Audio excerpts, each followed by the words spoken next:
আসসালামু আলাইকুম। আলোচনার পর সড়ক ছাড়লেন মালয়েশিয়া যেতে ইচ্ছুক আন্দোলনকারীরা। বিস্তারিত জানতে সম্পূর্ণ ভিডিওটি মনোযোগ সহকারে দেখুন, কেননা যারা মালয়েশিয়া যেতে ইচ্ছুক তাদের জন্য গুরুত্বপূর্ণ নিউজ হতে যাচ্ছে।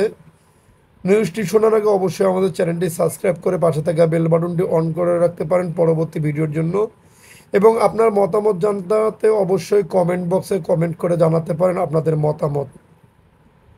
আলোচনার পর কারওয়ান বাজারের সড়ক ছেড়েছেন মালয়েশিয়া যেতে ইচ্ছুক আন্দোলনকারীরা।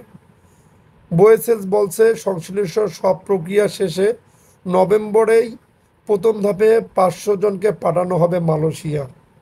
রোববার 28 সেপ্টেম্বর সকাল 10টার দিকে কারওয়ান বাজারে সড়ক অবরোধ করেন মালয়েশিয়া যেতে না পারা আন্দোলনকারীরা।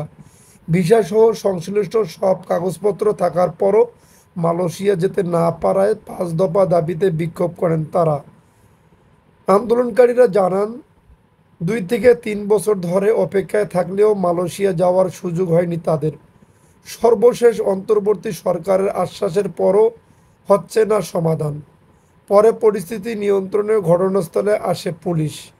ডিএমপির রমনা বিভাগের উপকমিশনার মাসুদ আলমের আশ্বাসে Bangladesh overseas employment and services limited বোয়েলসের ব্যবস্থাপনা পরিচালকের সঙ্গে আলোচনায় বসেন আন্দোলনকারীদের প্রতিনিধি দল। আলোচনা শেষে সন্তোষ প্রকাশ করেন আন্দোলনকারীরা।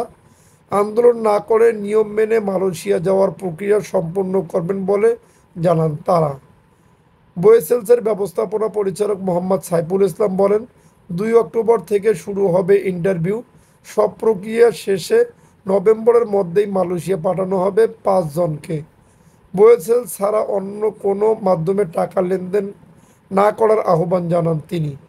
যদি আপনাদের ভিডিওটি ভালো লাগে তাহলে অবশ্যই আমাদের চ্যানেলটি সাবস্ক্রাইব করে পাশে থাকা বেল বাটনটি অন করে রাখবেন।